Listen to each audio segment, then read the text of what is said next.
Good afternoon. You're welcome now to our detailed bulletin on Ntv at One. My name is Malcolm Sime. These are the headlines. Safety on the roads as traffic police boss speaks out on following horrific bus accident in Nakasongora. And facing the knife, hundreds of youth prepare for the passage into manhood in a traditional circumcision ceremony in Mbale.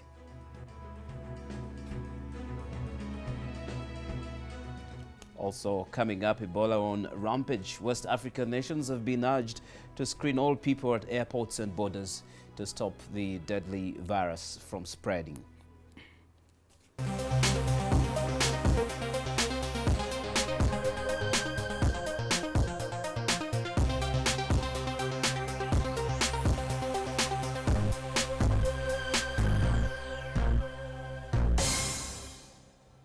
This is Ntv at One. Former Vice President Professor Gilbert Bukenya has denied receiving any of his emoluments after he was dropped from the cabinet in 2011. Under the Emoluments and Benefits of the President, Vice President and Prime Minister Act 2010, former leaders are entitled to pension, a fully furnished house, chauffeur-driven cars, fuel allowance, medical allowance, security guards and cash to cater for utility bills. Bukenya was appearing before Parliament's Public Service Committee. I have no car. I have no government driver. I pay for my own driver. I haven't yet got my benefits for the house. I haven't yet got my benefits for furniture. Yes, the bigger part which is missing. When you talk about 500 million and the 170 million, there is a maximum error that should not have been ignored, especially when it is damaging somebody's name. Earlier this month, there were reports that Professor Gilbert Bukenya received some part of his emoluments, and residents of Kamanyombo village in Nyakitari parish in Kasese have vowed that they will not vacate a piece of land which they claim is being stolen by Katwe Kabatoro Town Council. This after the Kasese Chief Magistrate's Court issued an order to have them evicted. The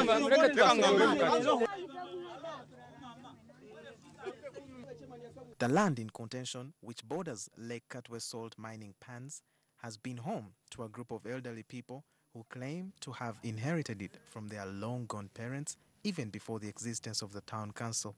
There is no way how I escape from my land. It is only that the town council chairperson and his youth, he actually organized the youth to come and evict us out. Maybe, I think there was something behind. There was a hidden agenda of which we did not know. So as of now, that's why you see them coming to fight. Because he said that the youth they should elect him. After passing, he will have to give them the land. However, the town council says the land belongs to the urban authority, which is headed by Katwe Kabatoro, and had to effect a court order to evacuate the settlers on it. This did not go well with the settlers, and they mobilized a group of youth who fought with court brokers, alleging that the court order was fake. They have also vowed that they will not leave until the Inspector General of Police or the President intervenes. We know that those youth men mostly, they are the ones now making chaos. But we have to handle according to the law. Whoever they are making chaos, for us we have to arrest and take him to court to answer those charges against him.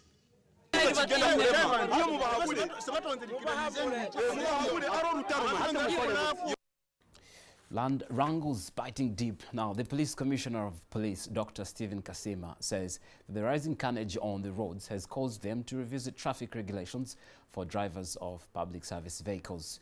Kasima told the press at the media center that all PSV drivers will be trained and tested before each of them can be issued with a badge. In other measures, checkpoints for all buses have been revived as of last night following a horrific accident involving 2 buses in Nakasongolo, I beg your pardon. Now, the checkpoints are in Mukono, Matuga and Nsanji. Other checkpoints will be set up in Barara, Masaja, Ruero, Kafu and Iganga. Drivers change buses, but under this law, when the badges start, they will not be able to change. Changing from one bus company to another will be a process, and they will be bonded. They will have contracts. They will display badges all the time they are driving, and the badge will correspond to the bus he was licensed to drive. If you cause an accident, we withdraw it and you will not drive. So they are going to lose employment. This would go a long way to bring sanity in bus drivers. And from buses, we shall go to Kamunyes and last border borders, because they are all PSVs.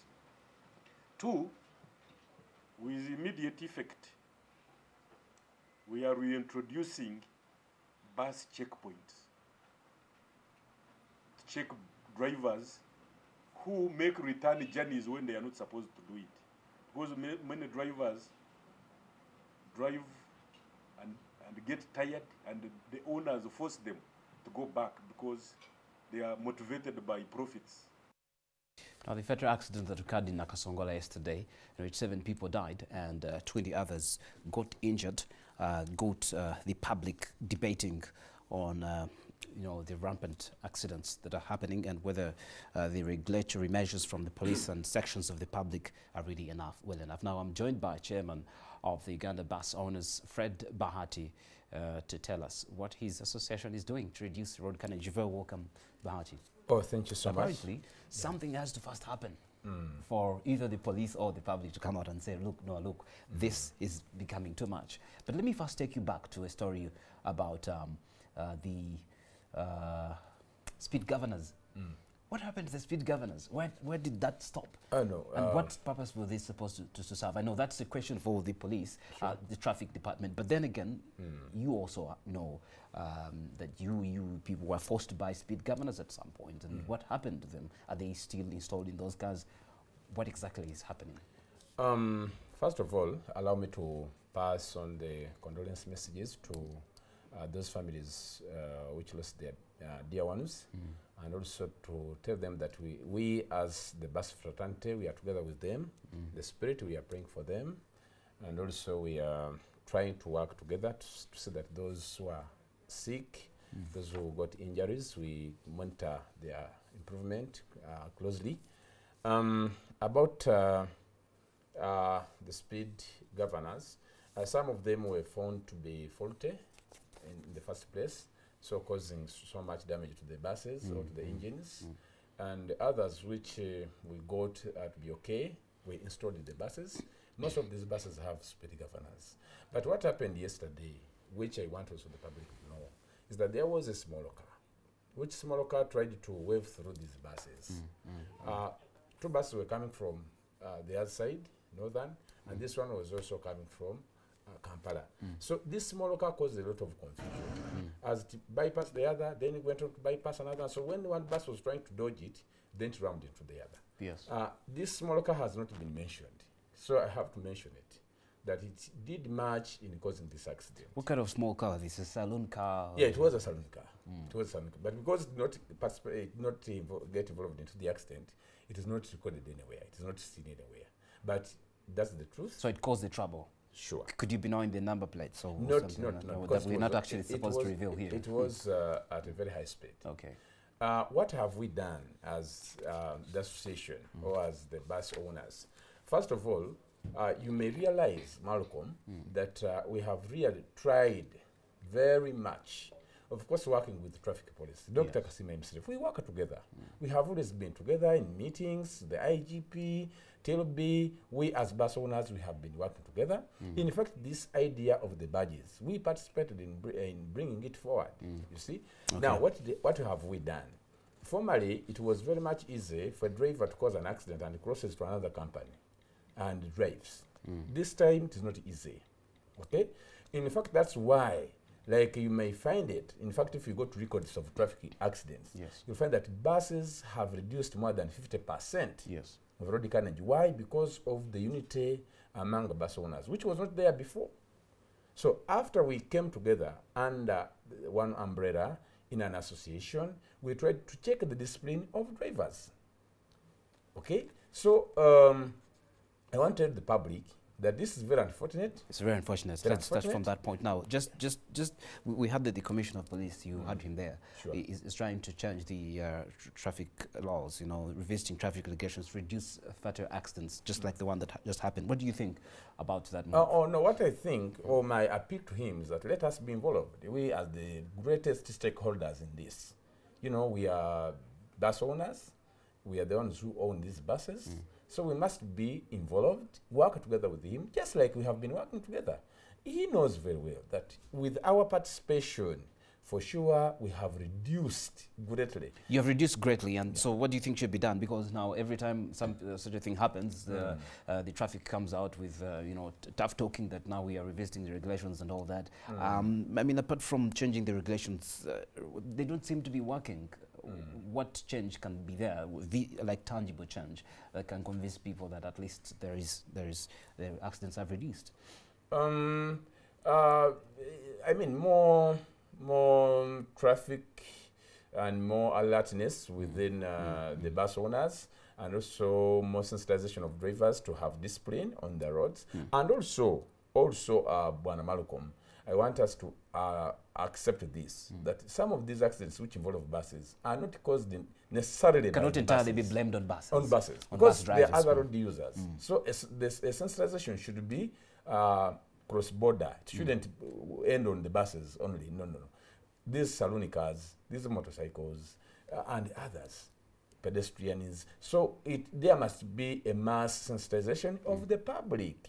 I have very many examples of accidents which have involved the buses. What about our roads? Others. Do you think road signs and everything? What role do they play in some of these accidents? Thank you for bringing it, Malcolm. Also road signs. And I mean, the entire police also knows this, that some roads do not have these signs. Road furniture, they don't have them. Some others don't have humps where they are supposed to be. Those which have humps, there are no signs to show because these signs have been stolen. I mean, there is a lot to be done. So that's a shortfall on the side of UNRWA and on all the other stakeholders. Okay, what about you as stakeholders in this, as bus drivers and associations are doing to make sure that passengers reach home safely in their destination? Yeah, for us, our main part is to check on the discipline of drivers. You get the point? Because we know most of them, most of these accidents are human errors. So for us, what we work most on is to ensure that these drivers of our buses have got discipline. And what have we done? What we have done is that we have made them come together and be in an association, have leadership under Mr. Yunus Chigundu and Isa. These drivers who have got good records. So these drivers have in fact helped us. And in fact what you are going to do from now is that the association should be very active to ensure that they recommend a driver to maybe a company. And whoever has indiscipline, these people have got their records. Okay, finally, did you go back to the families of the people who have lost their loved ones? How do you compensate them? Do you take part in yeah. We do take part in the burials. We do take part because your buses are insured. Yes, comprehensively insured. And but before the insurance comes in, of course, we have to inject in some money for burial arrangements, even rescuing those who got accident. I can assure you, as the companies involved in the accident, they tried their level best. They did a lot to ensure that some are rescued, they are put in hospitals, and we are closely monitoring. You get the point. In fact, we sent a team of our staff to go and see exactly what happened. And the report is that this smaller car caused this accident, in fact. So the families, our dear clients, I want to use this opportunity to pass on this message to you, that we are with you. This is very unfortunate, which happened. Really, we are in any way not, as in, we didn't want this to happen, for sure, as bus owners, because we are our clients. So we are together. We are praying for you, for God to comfort you and also to strengthen you in these bad times. And may their souls rest in eternal peace. Those that they lost their loved ones. Sure. The sick ones, we are together monitoring. Thank you very much, Bart. We'll be calling you back here to update us on what the traffic chiefs have come up with. And thank you very much for listening to Bahati. But Uganda, you must be informed, that has the highest, second rate of accidents in Africa. That's after Ethiopia. And road transport is a very most important mode of transportation, with 99% of freight cargo and about 97% of passengers. So something definitely has to be done. Let's move on in Mbale. The Imbalu, or circumcision ceremony, is underway. This cultural ceremony marks the passage into manhood of hundreds of young boys. President Museveni and 400 other guests will grace today's occasion.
That's the Imbalu preparations for the circumcision, or traditional circumcision ceremony. We're now going to take a short break, and Ntv At One comes back with more stories this afternoon.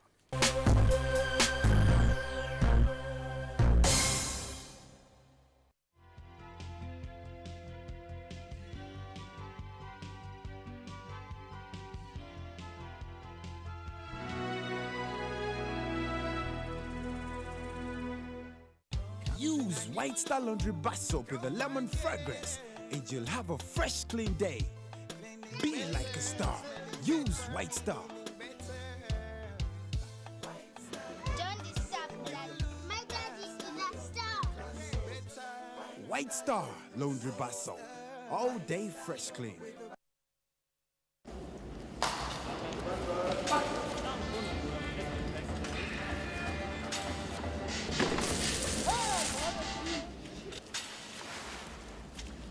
Stand by and slit.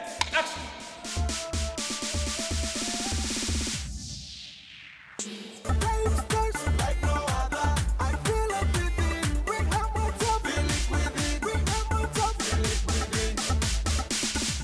What's up? Feel it within. Get ready to be counted. Knowing how many we are makes it easy to plan for all of us. So, answer all questions correctly. Your information is confidential and is only used for equitable resource allocation, improving service delivery, and planning. Count for what counts. Starting from 28th August to 6th September 2014, together we count. On the next episode, brought to you by... At Orange, we know you want to do more on the internet. That's why we bring you happy hour day and night. Destiny River. Manuela, I don't want to think ill of your mother. I don't want to. But the way she looks at me, the way she comes close... Is Father right in what he said? I wonder if my father really died of a heart attack, Estella, or of another reason. You were the sole witness, Estella. Witness? Listen carefully to what you're saying.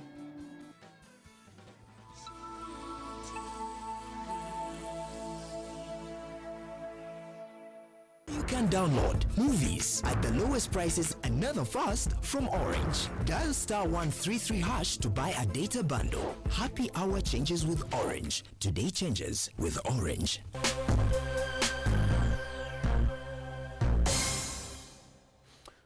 Welcome back. This is Ntv At One. Let's have a look at an update on Ebola. The West African nations affected by the worst ever outbreak of the virus have been urged to screen all people at international airports, seaports, major land crossings in order to stop its spread. There's more also coming up on what's happening across the region in our international news wrap.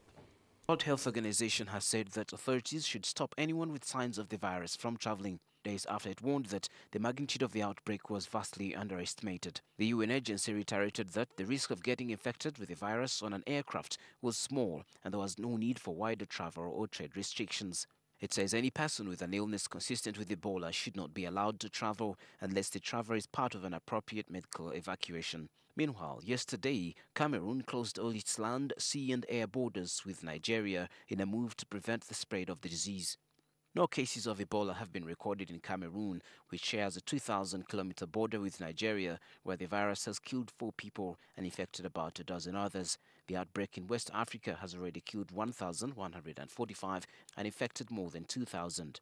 And airstrikes targeted a militia in Tripoli as rival armed groups from Misrata and Zaitan battled for supremacy in Libya amid a worsening bout of violence. Renegade General Khalifa Haftar's Air Force was responsible for Monday's airstrikes, one of his commanders said. None of the militias has been thought to own warplanes, while the central government has only outdated Air Force. However, Libyan television news channels speculated that the country's neighbors might be behind the overnight strikes, which Tripoli official Mohammed Al-Kriwi said he had killed about 5 people and wounded as many as 30. And elsewhere, Pakistani opposition leader Imran Khan has promised to lead anti-government demonstrations into the capital's heavily protected red zone hours after his party announced it was quitting parliament. Khan's Tehreek-e-Insaf party, the third largest in Pakistan, announced yesterday that it was to renounce its seats in the National Assembly and some regional governments, alleging Prime Minister Nawaz Sharif had rigged an election which brought him to power last year. Khan said he and his supporters were determined to march into the red zone in Islamabad, which houses the Supreme Court, Parliament House and Prime Ministerial and Presidential offices, to demand Sharif's resignation. Look at sports now. Uruguayan striker Luis Suarez made his Barcelona debut as the late substitute on their 6-0 victory over Mexican side club Lyon in a friendly, and Diego Costa scored on his Chelsea debut as the title favourites came from behind the outclass newly promoted Burnley at Turf Moor.